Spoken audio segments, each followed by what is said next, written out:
ora ana gunane. Werkudara, apa? Dina iki mangsa bodho ngono bakal ngawekani. Wah, ora susah dadak kakean bebangan. Kon metu njogo tak suweke cangkeme menungso.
Sancut kumerga tumanjing samudra tulya dreng wiraganya banyu sumaput wentis mlekanggani sumingep nampeki miget jangga kang ware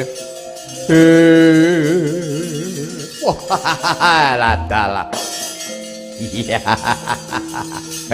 Werkudara apa Jara Sandha wis mbok niati ngono arep kepengin nandingi kridane Prabu Jarasandha. Apa abang? Aja meneh mung siji rangkep papat ora tinggal cat glanggang colong play gigit pedhot kulung kowe.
Sangsena denira campuh yudha lawan Prabu Jarasandha.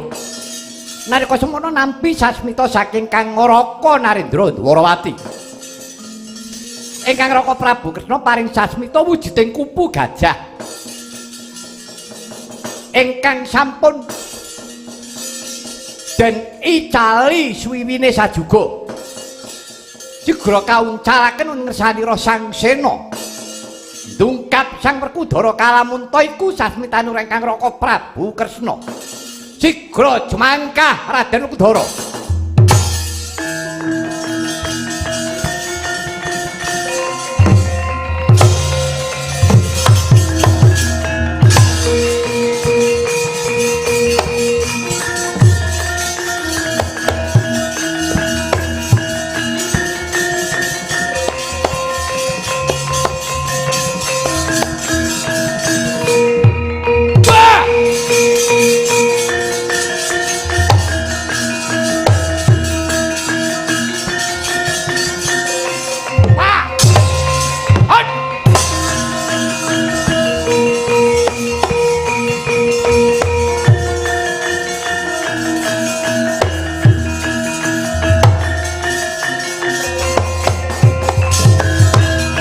Carita rikala semana wis kaidak dening Raden Werkudara Prabu Jarasandha.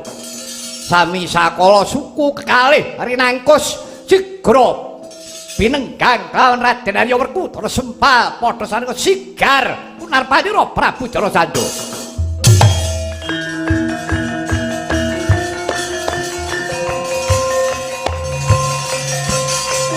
Wah! Wah! Wah!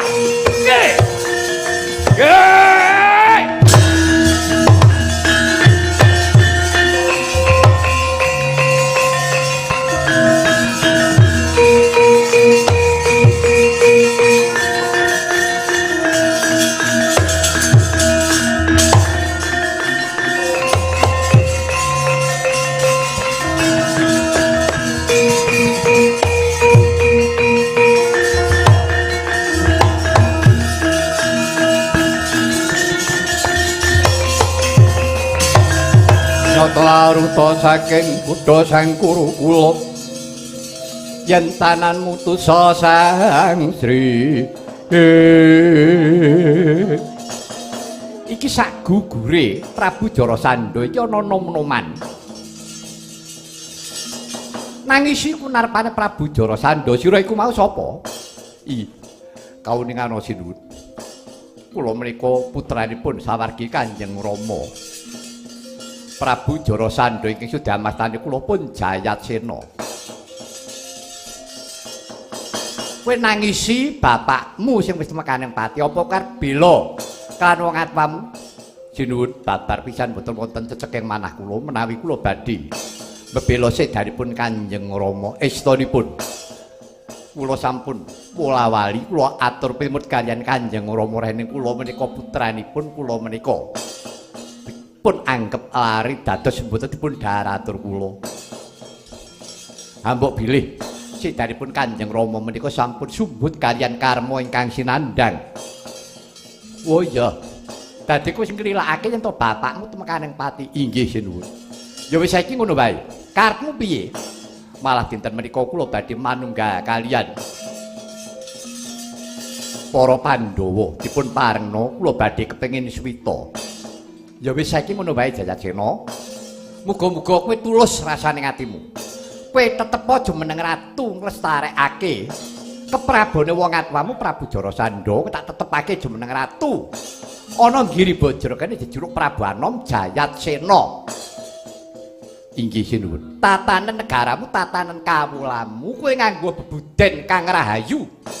Aja nganti kowe tiru-tiru kelawan wong atwamu Prabu Jarasandha. Nadyan to kowe iki anak Jarasandha. Iya, Kanjeng Sinuwun. Wis saiki ngono bae. Aja wedi kangelan. Iki kunarpane wong atwamu enggal ruktinen lan kae lawanging pakunjaran kae bukaan. Para raja Narpati kae bakal tak boyong kundur marang negara Ngamarta. Nggih, ngisulaken dawuh paduka Sinuwun.